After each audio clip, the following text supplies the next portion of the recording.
Dangerous undercover operation finish करने के बाद मैं बहुत एक्साइटमेंट के साथ घर वापस गया ताकि अपनी वाइफ को सरप्राइज दे सकूं। लेकिन डोर एक आदमी ने खोला। हे बड़ी, किसको ढूंढ रहे हो? मेरा पहला रिएक्शन था कि घर में कोई चोर घुस गया है। उसी वक्त मेरी वाइफ ने भी मुझे देख लिया। तुम यहाँ वापस कैसे आ गए? ये बस मेरा बाथरूम यूज करने आया था, हमारे बीच कुछ नहीं हुआ। हे ब्रो, तुम्हारी वाइफ बहुत ब्यूटीफुल है, इस पर थोड़ा क्लोज आई रखना। वाह, इस बंदे की हिम्मत तो देखो, मुझे ही प्रोवोक कर रहा था। मैंने कुछ नहीं बोला, बस कामली अपना कोट उतारा और अंदर वाली dark blue police uniform reveal कर दी। पुलिस एडमिनिस्ट्रेटिव चेक, अपना आईडी दिखाओ। और तुम्हारी रीसेंट एक्शंस, इलीगल ट्रेसपेसिंग और ऑफिसर ऑन ड्यूटी को इंटेंशनली प्रोवोक करने के क्राइम में आती हैं। उसका फेस इंस्टेंटली वाइट पड़ गया और मेरी वाइफ के फेस पर प्योर डिसबिलीफ था। मुझे तभी समझ आ गया था कि गेम खत्म हो चुका है। अपने क्लोथ्स उठाओ और पहन लो। मेरी आवाज ज्यादा लाउड नहीं थी, लेकिन लिविंग रूम का एटमॉस्फेयर इंस्टेंटली फ्रीज हो गया। शेन हाउ ने स्टिफली सोफा से अपनी शर्ट उठाई। मेरी 3 इयर्स की वाइफ लिंग वान फाइनली शॉक से बाहर आई। वो जल्दी से आगे बढ़ी और मेरा हाथ पकड़ने की कोशिश की। चीजुम, मेरी बात सुनो, ये वैसा नहीं है जैसा तुम सोच रहे हो। क्या तुम ऑफिसर ऑन ड्यूटी को रेजिस्ट करना चाहती हो? मैं थोड़ा साइड हुआ और उसे अपने क्लोथ्स का एक कॉर्नर तक टच नहीं करने दिया। मैंने सिर्फ एक बार उसकी तरफ देखा और वो वहीं फ्रीज हो गई। उसने मुझे कभी ऐसे नहीं देखा था। शेन हाउ को मेरे 2 सहयोगियों बाहर ले गए। लिंग वैन के पास से गुजरते वक्त भी वो कंपोज्ड एक्ट करने की कोशिश कर रहा था। वान वान, दारो मत, ये मेरा कुछ नहीं बिगाड़ पाएगा। लिंग वान बस उसे ले जाते हुए देखती रही। उसके लिप्स कांप रहे थे, लेकिन मुंह से एक वर्ड भी नहीं निकला। पुलिस कार की बैक सीट में बैठते ही शेन हाउ का एरोगेंट रिच किड एटीट्यूड वापस आ गया। वार्निंग दे रहा हूं, मेरे फादर शैन वैन शान हैं। तुम अपनी पावर अब्यूज कर रहे हो। मैं लॉयर लाकर तुम पर केस करूंगा। ड्राइविंग सीट पर बैठा मेरा को लेग एक्साओ ली रियर व्यू मिरर से मेरी तरफ देख रहा था। मैंने उसकी बात इग्नोर की और अपने फोन में एक रिकॉर्डिंग प्ले कर दी। ब्रो, तुम्हारी वाइफ बहुत ब्यूटीफुल है, इस पर क्लोज आई रखना। शेन हाउ की प्रोवोकिंग वॉइस पूरी क्रैम्प्ड कार में क्लियरली गंज उठी। 1 सेकंड में ही उसका फेस घोस्ट की तरह वाइट हो गया। इंटेरोगेशन रूम पहुंचकर मैंने श्याओ ली को बाहर जाने को बोला। ब्रदर तियान समझ गया था कि कब रुकना है। जैसे ही श्याओ ली ने डोर बंद किया, मैंने वॉल पर लगे कैमरा और सर्विलेंस बंद कर दिए और सिर्फ एक रिकॉर्डिंग पेन टेबल पर रखा। शैन हाओ मेरी हर मूवमेंट देख रहा था और उसके फोरहेड पर स्वेट आने लगा। तुम क्या करना चाहते हो? टॉर्चर करके कन्फेशन लेना इल्लीगल है। मैं बैठा भी नहीं, बस उसके ऊपर खड़े होके उसे देख रहा था। Shen Hao, age 28, Hongfa group का vice president. Father Shen Wanchang, mother Wang Libing. Residence building 12, Zhongqing Yihao courtyard. License plate number Q8। हर सेंटेंस के साथ उसका फेस और ज्यादा वाइट होता गया।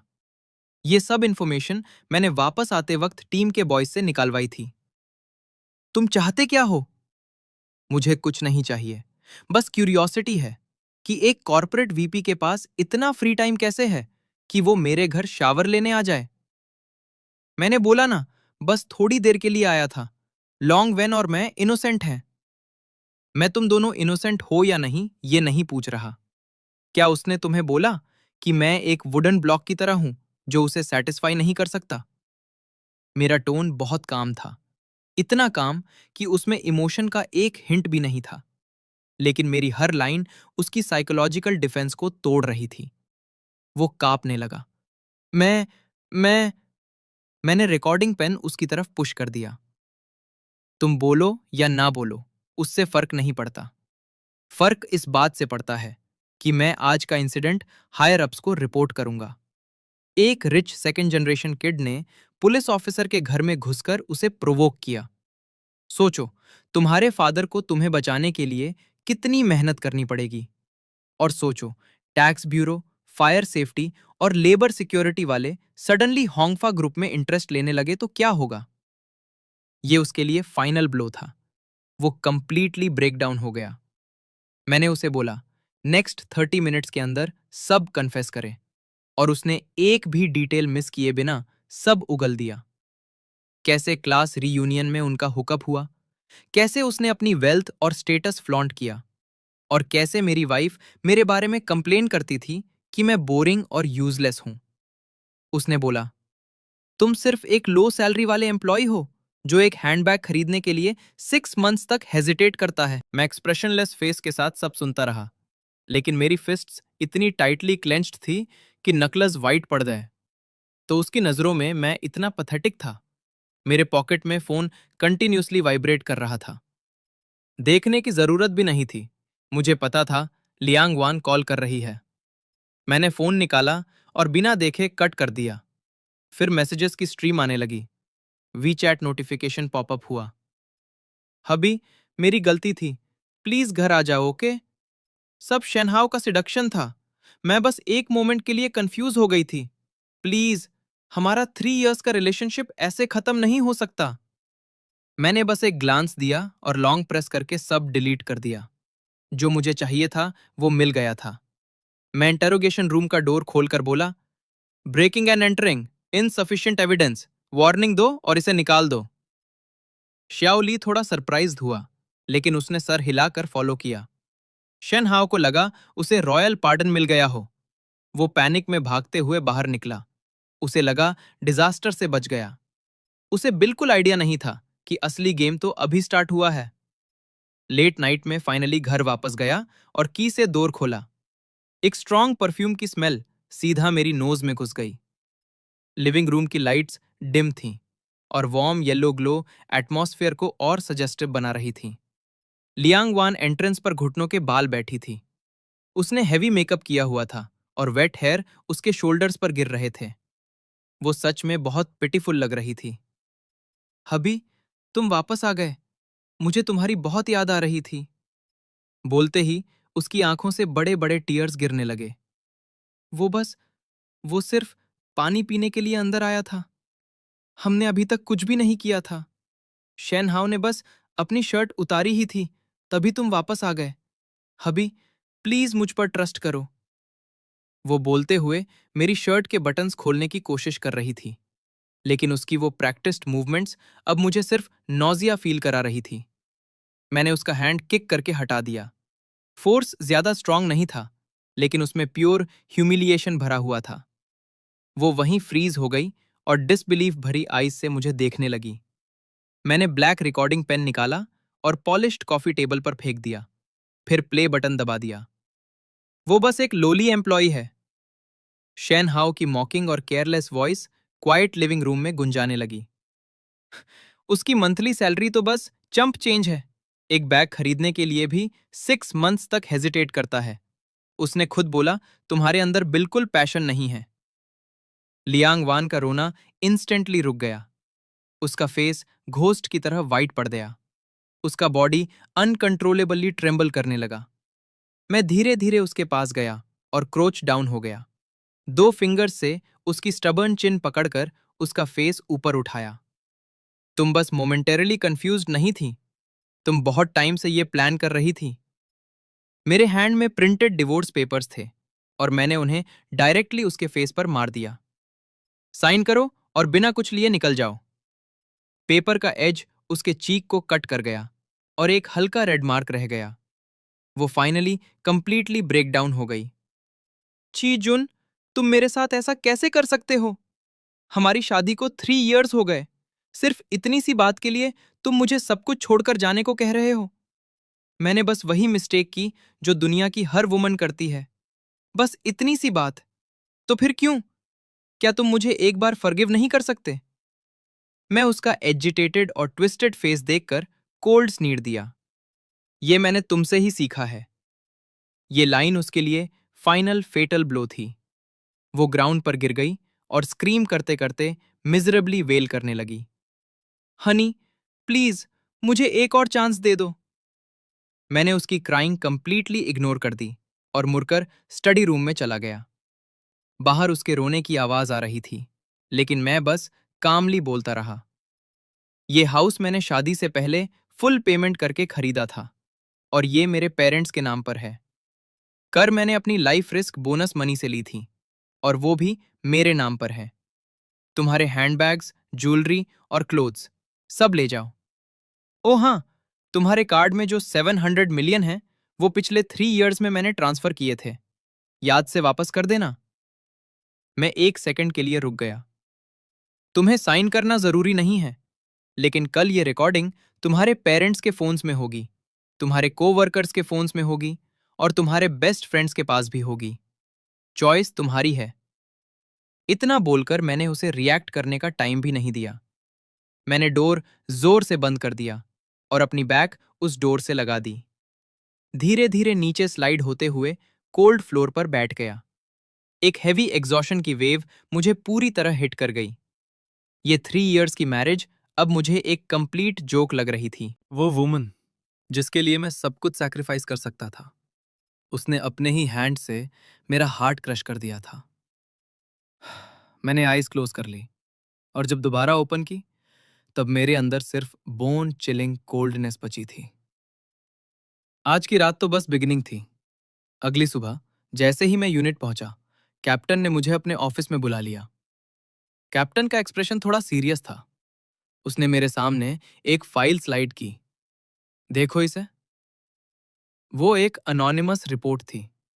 उस लेटर में एग्जैजरेटेड लैंग्वेज यूज करके मुझे पावर अब्यूज करने वाला वॉयलेंट कोप बताया गया था, जो ब्रूट फोर्स से लॉ इन्फोर्स करता है। उसमें लिखा था कि पर्सनल जेलसी की वजह से मैंने एक इनोसेंट सिटीजन से टॉर्चर करके कन्फेशन लिया और उसे सीवियर साइकोलॉजिकल ट्रॉमा दिया। कंप्लेंट करने वाला शेन हाउ था। सिटी ऑफिशियल्स ने ऑलरेडी मैसेज भेजा है कि इस मैटर को प्रॉपरली हैंडल किया जाए। वो लेटर देखकर मेरा ऑलमोस्ट लाफ निकल गया। इतना क्लम्सी रिवेंज।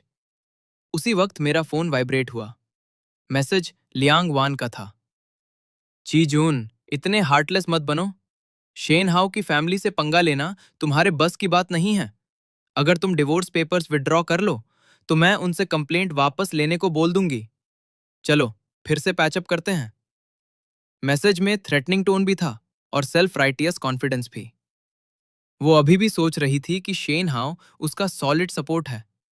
क्या उसे सीरियसली लगा ये चीप ट्रिक मुझे डरा देगी? मैंने फोन स्क्रीन ऑफ कर दी और कैप्टन की तरफ देखा। यह सिंपल स्लैंडर नहीं है। मैंने फोन उन्हें दिया और रिकॉर्डिंग प्ले की। वो पुलिस कार वाली क्लिप थी जिसमें शेन हाउ मुझे प्रोवोक कर रहा था। उसने ही स्टार्ट किया था। उसके बाद मैंने एक यूएसबी निकाली और कैप्टन के कंप्यूटर में प्लग कर दी। उसके अंदर इंटेरोगेशन रूम में शेन हाउ का कन्फेशन रिकॉर्ड था। मैंने प्रोटोकॉल ब्रेक वाली पार्ट एडिट करके हटा दी थी। साथ ही रेसिडेंशियल मैनेजमेंट से निकाला हुआ सर्वेलेंस वीडियो भी था, जिसमें क्लियरली दिख रहा था कि शेन हाउ मेरे डोर पर मेसी क्लोथ्स में खड़ा था। ये उसका वॉलंटरी कन्फेशन है और इल्लीगल ब्रेकिंग एंड एंटरिंग का एविडेंस भी। कैप्टन, अगर ये सिर्फ नॉर्मल सिविल डिस्प्यूट या सिंपल अडल्ट्री केस होता तो शेन हाउ को इतने पावरफुल कनेक्शंस यूज करके मुझ पर प्रेशर बनाने की क्या जरूरत थी? इसका मतलब है वो एक्चुअली डरा हुआ है। कैप्टन ने सिगरेट बुझाई और ब्राउज कर लिए। तुम्हारा क्या मतलब है? वो मुझे बहुत सालों से जानते थे और मेरी कैरेक्टर को अच्छे से समझते थे। मैंने होंगफा ग्रुप के रिकॉर्ड्स चेक किए हैं। ये कंपनी रीसेंट ईयर्स में बहुत रैपिडली एक्सपैंड हुई है, लेकिन इनके फाइनेंशियल रिपोर्ट्स में कई सस्पिशियस पॉइंट्स हैं। उसका इतना एग्रेसिवली रिएक्ट करना सिंपल रिवेंज नहीं लगता। ज्यादा ऐसा लग रहा है कि उसे गिल्टी कॉन्शियंस है और डर है कि हम इस एक्सक्यूज से उनकी फैमिली कंपनी की इन्वेस्टिगेशन स्टार्ट कर देंगे। कैप्टन ने फेमिलियर शार्प गेज के साथ मुझे देखा। बुरा नहीं, तुम्हें अंडरकवर भेजना वेस्ट नहीं गया। फिर उन्होंने डायरेक्टली बोला, रिपोर्ट में हैंडल कर लूंगा, टेंशन मत लो, और होंगफा ग्रुप का मैटर में तुम्हारे हवाले करता हूं। फुल इन्वेस्टिगेशन करो, पूरी टीम तुम्हारे साथ है। मेरे चेस्ट में एक वार्मथ फील हुई। Yes sir, mission guaranteed complete होगा। कैप्टन के ऑफिस से बाहर निकलते वक्त मुझे लगा मेरा पूरा बॉडी एनर्जी से भर गया है। मैंने फोन निकाला, लियांग वान का नंबर ओपन किया और सिर्फ 2 वर्ड्स भेजे, ड्रीम ऑन। यूनिट से निकलने के बाद मैंने टेक डिपार्टमेंट वाले को लेग ओल्ड वांग को कॉल किया। एक फेवर कर दो, लैंग वान की कंपनी कंप्लीटली इम्प्लॉड हो गई। कैप्टन के ऑफिस से निकलने के सिर्फ हाफ एन आवर बाद एक अनट्रेसेबल नंबर ने लैंग वान की कंपनी के इंटरनल चैट ग्रुप में एडिटेड ऑडियो क्लिप भेज दिया। ओ हनी, वो इतना बोरिंग वुडन ब्लॉक है, मुझे मार ही डालेगा बोर्डम से। ग्रुप में 100 से ज्यादा लोग थे।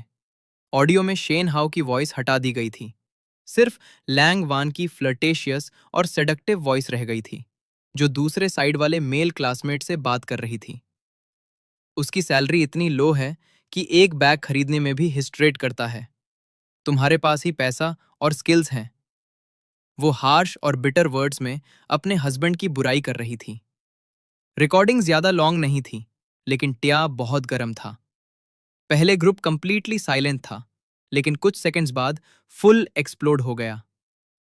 वाह, मैंने कभी एक्सपेक्ट नहीं किया था लैंग वान इतनी बड़ी प्लेयर निकलेगी। मैं तो रोज उसके हस्बैंड को उसे ऑफिस से पिक करते देखता था, टॉल, हैंडसम, और ये उसे स्पॉइल भी करता है। फिर भी ये सेटिस्फाइड नहीं थी। सच में किसी का फेस देखकर उसका हार्ट नहीं समझा जा सकता। लैंग वान के डिपार्टमेंट मैनेजर ने डायरेक्टली ग्रुप में मैसेज भेजा, पर्सनल कंडक्ट कंपनी की इमेज को सीरियसली डैमेज कर रहा है, प्लीज वॉलंटरली रेजिग्नेशन सबमिट करो। कोई मुझे फ्रेम कर रहा है, मैं सबसे रिक्वेस्ट करती हूं। कंपनी को कियोटिक प्राइवेट लाइफ वाले एम्प्लॉयज की जरूरत नहीं है। उसका पर्सनल स्टफ वही ऑफिस में क्लियर आउट कर दिया गया और उस ह्यूमिलिएशन के साथ बिल्डिंग से बाहर निकाल दिया गया। लेकिन बस इतना ही नहीं हुआ, उसका बेस्टीज ग्रुप चैट भी एक्सप्लोड हो गया। वही रिकॉर्डिंग वहां भी लीक हो गई। जो सिस्टर्स उसके साथ शॉपिंग और टा पे जाती थीं, सीक्रेट शेयर करती थीं, उनमें से एक ने भी उसका सपोर्ट नहीं किया। अगले सेकंड लैंग वान को ग्रुप चैट से किक आउट कर दिया गया। उसने अपनी जॉब और फ्रेंड्स दोनों लूज कर दिए। फाइनली उसे मुझे कॉल करना याद आया। ची जुन, क्या ये सब तुमने किया? तुम मुझे रुइन क्यों करना चाहते हो? एविडेंस इनसफिशिएंट है। तुम कैजुअली पीपल्स पुलिस ऑफिसर पर स्लैंडर नहीं कर सकती। वो फोन में इतनी फ्यूरियस थी कि सीधा स्क्रीम करने लगी। मैं तुम पर केस करूंगी, प्राइवेसी इन्वेजन के लिए सू करूंगी। ठीक है, जाकर सुए करो, वैसे भी अच्छा होगा और ज्यादा लोग रिकॉर्डिंग सुन लेंगे। आफ्टर ऑल रिकॉर्डिंग रियल है और टाइम आने पर मैं कन्वीनियंटली तुम्हारे पेरेंट्स को भी एक कॉपी भेज दूंगा। दूसरी साइड इंस्टेंटली साइलेंट हो गई। मैंने उसे एक और वर्ड बोलने का चांस नहीं दिया और कॉल कट कर दिया। दूसरी साइड पर मैंने टैक्स ब्यूरो वाले कॉलीग से भी मीटिंग की। होंगफा ग्रुप के कैश फ्लो की प्रिलिमिनरी एनालिसिस के थ्रू हमें टैक्स इवेजन और लूप होल्स के इनिशियल एविडेंस मिल गए। मुझे पता था उन्हें डिस्ट्रॉय करना बस फर्स्ट स्टेप है। लैंग वान की दुनिया ऑलरेडी कोलैप्स हो रही थी और शेन हाउ का जजमेंट डे भी जल्दी आने वाला था। मुझे एक टॉप टीयर लॉयर चाहिए, ऐसा बंदा जो लैंग वान को कंप्लीटली एम्प्टी हैंडेड छोड़ दे और इंश्योर करे कि वो दोबारा फेस दिखाने लायक भी न रहे। मैंने सूचिंग को कांटेक्ट किया। वो सिटी का टॉप डिवोर्स लॉयर था, रूटलेस मेथड्स और एयर टाइट लॉजिकल थिंकिंग के लिए फेमस। करियर स्टार्ट करने के बाद उसने कभी डिफीट टेस्ट नहीं की थी। मेरे रिक्वायरमेंट सुनने के बाद टेबल पर रखे रिकॉर्डिंग पेन, कैमरा स्क्रीनशॉट्स और शेन हाउ की कन्फेशन स्टेटमेंट को देखकर उसकी आईज चमक उठी। ऑफिसर जी, मैं ये केस लेता हूं, उसने स्मर्क करते हुए कॉन्फिडेंस भरे टोन में कहा। गारंटी देता हूं, ऑपोजिट पार्टी को 1 सेंट भी नहीं मिलेगा। वो इमीडिएटली काम में लग गया और मैरिज लॉ के रेगुलेशंस और एसेट डिवीजन के लीगल क्लॉजेस एक्सप्लेन करने लगा। इनफिडेलिटी मॉरल इशू है, लेकिन लीगली देखा जाए तो जब तक उन्हें एक्ट के टाइम पकड़ा हुआ वीडियो ना हो, सिर्फ इसी बेस पर किसी को एम्प्टी हैंडेड छोड़ना डिफिकल्ट होता है। लेकिन हम दूसरे एंगल्स यूज कर सकते हैं, जैसे प्रूव करना कि मैरिज के दौरान ऑपोजिट पार्टी मलिशियसली एसेट्स डिस्पर्स कर रही थी, या कपल की जॉइंट प्रॉपर्टी हाइड कर रही थी, या फिर उसकी डिसऑनेस्टी की वजह से तुम्हें सिवियर मेंटल डिस्ट्रेस हुआ। प्लस जो मैसेजेस उसने तुम्हें थ्रेटन करने के लिए भेजे और जो बिहेवियर उसने अपने लवर को तुम्हारे अगेंस्ट स्लैंडर करने के लिए एनकरेज करते वक्त दिखाया, सब कोर्ट में एविडेंस बन सकता है। केस डिस्कस करते वक्त मेरी लॉजिकल थिंकिंग और कंप्लीट एविडेंस चेन देखकर लॉयर मुझे अलग नजर से देखने लगा। कीजुन, तुम तो बहुत से क्लाइंट से ज्यादा लॉयर लगते हो। मैंने कामली जवाब दिया, प्रोफेशंस अलग हो सकते हैं, लॉजिक सेम ही होता है। बहुत जल्दी लैंग वैन को कोर्ट समन्स और सूचिंग के साइन वाला लॉयर लेटर मिल गया। लेटर की वर्डिंग टाइट और फोर्सफुल थी। उसमें उसकी हर रॉन्ग डूइंग लिस्ट की गई थी और क्लियरली मेंशन था कि हम उस पर फुल लीगल अकाउंटेबिलिटी सीक करेंगे। लैंग वान कंप्लीटली पैनिक में चली गई। यूज एक्सपेक्ट नहीं था कि मैं सच में इतना सीरियस हो जाऊंगा और सिटी का बेस्ट लॉयर हायर कर लूंगा। हार्ड टैक्टिक्स फेल होने के बाद उसने सॉफ्ट टोन यूज करना स्टार्ट किया। मैं बस मोमेंटरीली कंफ्यूज थी। प्लीज मॉम और डैड उससे मेरे लिए बात करिए। वो सीधा मेरे पेरेंट्स के हाउस गई और अंदर घुसते ही घुटनों पर गिरकर मिजरेबली रोने लगी। बाहर निकलो, क्यों फैमिली की तुम जैसी डॉटर इन लॉ नहीं होती। मैंने ऑलरेडी सब कुछ पेरेंट्स को एक्सप्लेन कर दिया था और वो इंपॉर्टेंट रिकॉर्डिंग भी सुना दी थी। मेरी मॉम का टेम्पर बहुत फायर था। उन्होंने ब्रूम उठाया और उसे सीधा घर से बाहर भगा दिया। लैंग वैन का bitter beauty trap completely fail हो गया। केस डिटेल्स डिस्कस करने के लिए मैंने सू चिंग को डिनर पर इनवाइट किया। खाना हाफ ही हुआ था कि एक फिगर हमारी टेबल की तरफ रश की। तुम मेरी हस्बैंड को चुराने की हिम्मत कैसे कर सकती हो। वो लैंग वैन थी। उसकी आईज ब्लड शॉट थी और वो सूचिंग को ऐसे देख रही थी जैसे उसे खा जाएगी। उसने सीधा सूचिंग को स्लैप करने के लिए हैंड उठाया, लेकिन मैं उससे फास्टर रिएक्ट किया और उसका रिस्ट पकड़ लिया। मेरा ग्रिप इतना फर्म था कि वो बिल्कुल मूव नहीं कर पाई। मैंने उसका जेलासी और रेज से ट्विस्टेड फेस देखा। बस करो और खुद को एम्बैरस मत करो। सूचिंग स्टार्टिंग से एंड तक बिल्कुल भी पैनिक नहीं हुई। उसने एलिगेंटली नैपकिन से अपना माउथ वाइप किया, फिर हेड उठाकर लांग वान को प्योर कंटेम्प्ट वाली लुक दी। उस लुक में कंप्लीट डिसरिगार्ड और कंटेम्प्ट भरा हुआ था, बिल्कुल ऐसा जैसे कोई रिडिकुलस क्लाउन ड्रामा कर रहा हो। मेरा हाथ छोड़ो, मैं ये बात ऐसे नहीं छोड़ूंगी। सूचिंग की उस लुक ने लांग वान के हार्ट को डायरेक्टली पियर्स कर दिया। अगर मैं उसे स्लैप भी करता तो शायद इतना हर्ट नहीं होता। मैंने और फोर्स लगाकर उसका हाथ झटके से हटा दिया। रेस्टोरेंट में प्रेजेंट सब लोगों की आईज हमारी तरफ थीं। सूचिंग अभी भी एलिगेंटली बैठी हुई थी और मैं कोल्ड एक्सप्रेशन के साथ खड़ा था।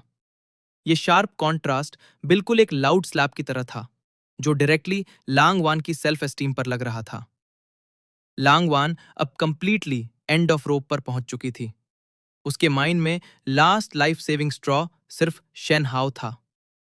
सॉरी, अपॉइंटमेंट के बिना एंट्री अलाउड नहीं है। मुझे बस उससे एक बार मिलना है, सिर्फ 1 minute please. Rules are rules, please leave. Result ये हुआ कि रिसेप्शनिस्ट और सिक्योरिटी ने उसे एंट्रेंस पर ही रोक दिया। वो पूरे 1 घंटे तक लॉबी में वेट करती रही। फाइनली उसे शेन हाउ दिख गया।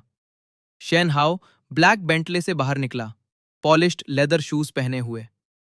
जैसे ही उसने लांगवान को देखा, उसका फेस इंस्टेंटली इम्पेशेंट हो गया, बिल्कुल ऐसा जैसे कोई स्टिकी डॉग स्किन प्लास्टर उससे चिपक गया हो और वो उसे हटा ना पा रहा हो। उसका टोन प्योर डिस्गस्ट से भरा हुआ था। तुम यहां क्यों आई हो? शेन हाउ, तुम्हें मेरी हेल्प करनी होगी।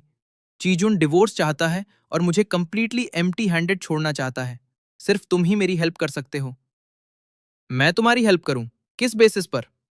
शेन हाउ ने डिस्गास्ट के साथ उसका हैंड झटका दिया, जैसे उसने कोई डर्टी चीज टच कर ली हो। उसने लांगवान को ऊपर से नीचे तक देखा और उसकी आईज मॉकिंग से भर गईं। तुम सीरियसली सोच रही थी कि मैं तुम्हें पसंद करता हूं? मैं तो बस एक कॉप की वाइफ के साथ थ्रिल लेना चाहता था। अब तुम स्कैंडल से घिरी हुई हो। पुलिस ऑलरेडी मेरी फैमिली बिजनेस को टारगेट कर रही है और तुम अभी भी मेरे पास आ रही हो। क्या तुम्हारा दिमाग खराब हो गया है? लांगवान बिलीव ही नहीं कर पा रही थी कि जो आदमी पहले उससे स्वीट स्वीट बातें करता था, जो उसे फ्रेजाइल एग की तरह ट्रीट करता था, वही आदमी इतने हार्श और हार्टलेस वर्ड्स बोल सकता है। शेन हाउ ने वॉलेट से कुछ 500,000 वाले बिल्स निकाले और चिल्लाया, ये लो और यहां से निकल जाओ। फिर उसने सीधा वो नोट्स लांगवान के फेस पर फेंक दिए। बैंक नोट्स धीरे धीरे ग्राउंड पर गिरने लगे, बिल्कुल ऐसे जैसे साइलेंटली उसकी स्टुपिडिटी और चीपनेस का मजाक उड़ा रहे हो। लांगवान पब्लिक में बुरी तरह ह्यूमिलिएट हो गई। उसकी डिग्निटी और सारे डिल्यूजन्स उसी मोमेंट में पीसेस में टूट गए। उसने फाइनली समझा कि जो सो कॉल्ड लव और एस्केप रूट उसने इमेजिन किया था, वो स्टार्ट से एंड तक बस एक जोक था। ये पूरा सीन मेरे कॉलीग्स ने नियर बाय पोजीशन लेकर टेलीफोटो लेंस से रिकॉर्ड कर लिया था। वीडियो क्रिस्टल क्लियर था। मैंने वो डायरेक्टली सू चिंग को फॉरवर्ड कर दिया। कुछ सेकंड्स बाद सू चिंग का वीचैट मैसेज आया। ऑफिसर जी, हमें एक और एविडेंस मिल गया। कोर्ट में ये प्रूव करेगा कि ऑपोजिट पार्टी इंटेग्रिटी लूज कर चुकी है और इलिसिट फाइनेंशियल रिलेशंस में इन्वॉल्व थी। मैंने वीडियो में लांग वान को देखा। वो स्ट्रीट के बीच कंप्लीटली ब्रोकन स्टेट में खड़ी थी, भीड़ के बीच अकेली चल रही थी, बिल्कुल एक वॉन्डरिंग घोस्ट की तरह जिसे पूरी दुनिया ने अबैंडन कर दिया हो। पहली बार उससे याद आया कि जब वो मेरे साथ थी, हम रिच नहीं थे, लेकिन उसे कभी ऐसी ह्यूमिलिएशन फेस नहीं करनी पड़ी। मैं अपनी पूरी सैलरी उसे दे देता था। वो जो भी मांगती, मैं पहले कंप्लेन करता कि एक्सपेंसिव है, लेकिन एंड में खरीद कर दे ही देता था। मैंने उसे कभी डिशेस वॉश नहीं करने दी और ना ही कुकिंग करने दी। मैं उसे पूरी तरह चेरिश और पैम्पर करता था, लेकिन उसने अपने ही हैंड से सब डिस्ट्रॉय कर दिया। रिग्रेट के सीड्स फाइनली उसके हार्ट में ग्रो होना स्टार्ट हुए। लेकिन अभी भी ये इनफ नहीं था, बिल्कुल भी इनफ नहीं। अब नेट खींचने का टाइम आ गया है। कई वीक्स तक day and night secret investigation चलने के बाद टैक्स ब्यूरो, इकोनॉमिक पुलिस और कई डिपार्टमेंट्स के कोऑर्डिनेशन से हमने शेन फैमिली ग्रुप का पूरा क्रिमिनल नेटवर्क सीज कर लिया। टैक्स इवेजन तो बस आइसबर्ग का टॉप था। वो लोन फ्रॉड, इलीगल फंडरेजिंग और मनी लॉन्ड्रिंग तक में सस्पेक्टेड थे। एक मैसिव कमर्शियल क्राइम एम्पायर जो अंदर से पहले ही सैट चुका था। अरेस्ट का time Wednesday morning 10 o'clock set हुआ। सिटी के अलग अलग डिपार्टमेंट्स ने कोऑर्डिनेशन में एक्शन लिया। Hundreds of police officers lightning speed में मूव हुए। मैं पर्सनली स्क्वाड लीड कर रहा था। हमारा टारगेट होंगफा ग्रुप हेडक्वार्टर्स था और प्राइमरी सस्पेक्ट शेन हाओ। पुलिस सायरन्स लाउडली बज रही थी और हमने पूरी बिल्डिंग को सराउंड कर लिया। हम लॉबी में स्टॉर्म करके घुसे और एम्प्लॉयज कंप्लीट पैनिक में चले गए। मैं 2 ऑफिसर्स के साथ सीधा टॉप फ्लोर वाले वीपी ऑफिस की तरफ भागा और डोर को किक मारकर खोल दिया। शेन हाउ अपनी लेदर एग्जीक्यूटिव चेयर पर बैठकर कॉफी एंजॉय कर रहा था। हमें देखते ही उसके फेस की स्माइल इंस्टेंटली फ्रीज हो गई। तुम मल्टीपल इकोनॉमिक क्राइम्स में सस्पेक्ट हो। अब हम लॉ के अकॉर्डिंग तुम्हें अरेस्ट कर रहे हैं। मैंने कोल्ड हैंडकफ्स निकाले और वो सडनली पागल आदमी की तरह बिहेव करने लगा। मैं तुम्हें मार दूंगा। उसने डेस्क पर रखा कॉफी कप उठाया और मेरी तरफ फेंक दिया। मैंने कामली हेड टिल्ट करके डॉज कर दिया और नेक्स्ट सेकंड उसके पास पहुंचकर उसका आर्म ट्विस्ट करके बैक के पीछे लॉक कर दिया और उसे डेस्क पर पिन कर दिया। उसी वक्त चेयरमैन ऑफिस में दूसरी टास्क फोर्स ने शेन हाओ के फादर शेन वानचांग को भी अरेस्ट कर लिया। वही बिजनेस टाइकून जो पहले कनेक्शंस यूज करके मुझे क्रश करना चाहता था। उसी आफ्टरनून शेन ग्रुप कोलैप्स की न्यूज हर जगह वायरल हो गई। फादर और सो दोनों पकड़े गए। लैंग वान उस वक्त एक चीप रेंटल रूम में रह रही थी जो 10 स्क्वायर मीटर से भी छोटा था। वो अपने फोन पर ये न्यूज देख रही थी। स्क्रीन पर मेरी फोटो थी जिसमें मैं पर्सनली शेन हाउ को हैंडकफ्स पहना रहा था। वो उस फोटो को ब्लैंक स्टेयर से देखती रही और उसके बॉडी से जैसे सारा ब्लड ड्रेन हो गया। फाइनली उस समझ आया कि वैनिटी और एक टेम्पररी थ्रिल के लिए उसने कितनी टेरिफाइंग एग्जिस्टेंस को प्रोवोक कर दिया था।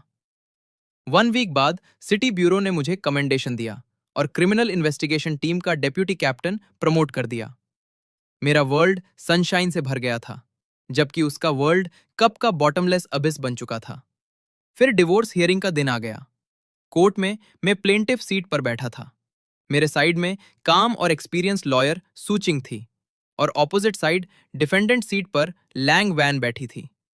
कुछ मंथ्स तक उसे न देखने के बाद लैंग वान अब बिल्कुल डिफरेंट पर्सन लग रही थी।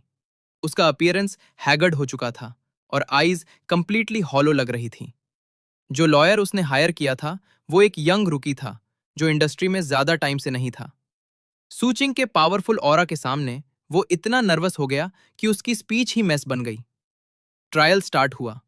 सूचिंग की लॉजिक बहुत क्लियर थी और उसके वर्ड्स रेजर की तरह शार्प थे। उसने एक एक एविडेंस प्रेजेंट किया, रिकॉर्डिंग से लेकर मुझे इंसल्ट करने वाले कैमरा एक्सट्रैक्ट्स तक और वेडिंग रूम में लैंगवान और शेन हाउ के सीन तक। हर एविडेंस एक स्लेज हैमर की तरह डायरेक्टली लैंग वान की प्राइड पर हिट कर रहा था। वो सिर्फ बार बार रिपीट कर पा रही थी, मेरी गलती थी। जब मेरी बोलने की टर्न आई, मैं कामली अपनी सीट से खड़ा हुआ। पूरा कोर्टरूम साइलेंट हो गया। मैंने लैंग वैन की तरफ एक बार देखना भी जरूरी नहीं समझा। मैंने सिर्फ जज से कामली एक लाइन बोली, मैं रिक्वेस्ट करता हूं कि कोर्ट मेरी सारी लीगल क्लेम्स अप्रूव करे। मैं इस पर्सन से अब कुछ भी रिलेशन नहीं रखना चाहता। इतना बोलकर मैं वापस बैठ गया और एक और वर्ड नहीं बोला। फाइनली जज ने अनाउंसमेंट की, डिफेंडेंट लैंग वैन ने सीरियस फॉल्ट कमिट किया है। Divorce granted. डिफेंडेंट के नाम पर कोई जॉइंट मैरिटल एसेट्स नहीं है। कोर्ट ऑर्डर करती है कि लैंग वान कंप्लीटली एम्प्टी हैंडेड लीव करें। कोर्ट रूम से बाहर निकलते ही वेदर बहुत ब्यूटीफुल था। कॉन्ग्रेचुलेशंस डेप्यूटी कैप्टन की, नई लाइफ स्टार्ट करने के लिए। लैंग वान को कोर्ट पुलिस एस्कॉर्ट करके बाहर ला रही थी और वो बिल्कुल डेज्ड स्टेट में चल रही थी। उसी वक्त उसकी नज़र हमारे क्लैस्प्ड हैंड्स पर पड़ी और उसने मेरे फेस पर वो रिलीव्ड स्माइल देखी। बिल्कुल ऐसा जैसे मेरे शोल्डर से कोई हैवी बर्डन उतर गया हो। वो वही फ्रीज होकर खड़ी रह गई। उसकी आईज एंडलेस डिस्पेयर से भरी हुई थी। जेलसी और नंबरनेस उसके अंदर मिक्स हो चुके थे। उसने सब कुछ लूज कर दिया था, जबकि मैं अपनी कंप्लीटली न्यू लाइफ स्टार्ट करने जा रहा था। कुछ मंथ्स बाद एक रेनी लेट ऑटम नाइट में मैं सू चिंग को घर ड्रॉप कर रहा था। हम ऑफिशियली डेटिंग स्टार्ट कर चुके थे। सब कुछ एक ड्रीम की तरह परफेक्ट लग रहा था। कार मेरे अपार्टमेंट के नीचे रुक गई। मैं उससे ऊपर तक वॉक करवाने के लिए बाहर निकलने ही वाला था कि एक पर्सन सडनली डार्क कॉर्नर से भाग कर करके सामने आ गया। वो लैंग वान थी। उसके पास अम्ब्रेला नहीं था और वो पूरी तरह सोक्ड थी। तुम यहां क्या कर रही हो? उसने मुझे देखा और फिर पैसेंजर सीट में बैठी एलिगेंट क्लोथ्स और एक्सक्यूजिट मेकअप वाली सू चिंग को क्लियरली नोटिस किया। वो क्रेजी की तरह रिएक्ट नहीं हुई जैसे पहले करती थी, बल्कि सीधा कोल्ड पैडल में घुटनों के बल गिर गई। वो मेरी तरफ देखकर बार बार कोटो करने लगी। चीजून, मेरी गलती थी। सच में मेरी गलती थी। प्लीज मुझे फॉरगिव कर दो। मैं तुमसे भीख मांगती हूँ। मेरे पास कुछ नहीं बचा। मैं बेसमेंट में रह रही हूँ और एक दिन में 3 जॉब्स कर रही हूँ। उसकी वॉइस रेन के साउंड में मिक्स होकर बहुत मिजरेबल लग रही थी। सूचिंग ने ब्राउज फरो किए और सीट बेल्ट खोलकर बाहर निकलने वाली थी, लेकिन मैंने हैंड बढ़ाकर उसे रोका और हेड शेक किया। मैंने कार डोर खोला, अम्ब्रेला लिया, पैसेंजर साइड तक गया और सूचिंग के लिए डोर ओपन किया। मैंने अम्ब्रेला उसके हेड के ऊपर होल्ड किया ताकि वो पूरी स्टॉर्म से शील्ड रहे। तब जाकर मैंने रेन में नील कर रही लैंग वैन की तरफ देखा। तुम जानती हो, जब मैं अंडर कवर था और बुलेट्स मेरे स्कैल्प को ग्रैज करते हुए निकली थी, तब भी मैं नहीं डरा। मेरे सामने किसी का हेड एक्सप्लोड हो गया था, तब भी मैं नहीं डरा। लेकिन उस दिन जब मैंने डोर खोला और तुम्हें और शैन हाउ को हमारे घर में देखा, तब मैं सच में डर गया था। तुमने उस चीजून को मार दिया जो तुमसे सिंसियरली लव करता था। उसकी आईज में जो लास्ट लाइट बची थी, वो भी फ्लिकर होकर खत्म हो गई। इसलिए वो पिटीफुल लुक हटा दो। मैं तुमसे हेट भी नहीं करता, क्योंकि तुम उस लायक भी नहीं हो। इतना बोलकर मैंने उसे दोबारा देखा भी नहीं। मैंने सूचिंग को प्रोटेक्टिवली आर्म्स में होल्ड किया और बिना पीछे मुड़े सीधा बिल्डिंग के अंदर चला गया। मेरे पीछे लैंग वैन की long suppressed cries finally heart wrenching wails में ब्रेक हो गई। वो क्राइज रेन और विंड में बिखार गई और दोबारा कभी मेरी दुनिया तक नहीं पहुंच पाई। तभी सीन शिफ्ट होता है। एक दिन मुझे एक लेटर मिला। Sender address city prison number 1 का था।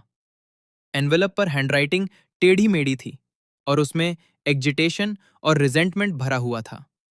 ये लेटर शैन हाउ ने भेजा था। केस में huge amount of money involve होने और सर्कमस्टांसेस सिवियर होने की वजह से उस 20 इयर्स प्रिजन सेंटेंस मिली थी। उसके अंदर स्टार्टिंग वाली एरोगेंस का एक ट्रेस भी नहीं बचा था। पूरा लेटर प्रिजन की 4 वॉल्स के अंदर वाली लाइफ के फियर और मेरे लिए अव्वे से भरा हुआ था। उसने लॉन्ग पैराग्राफ्स में लैंग वैन को कर्स किया था। लेटर के एंड में तो वो मुझसे बेग भी करने लगा कि मैं उसके लिए अंदर थोड़ी हेल्प कर दूं, क्योंकि वो सपोजिटली चेंज हो गया है।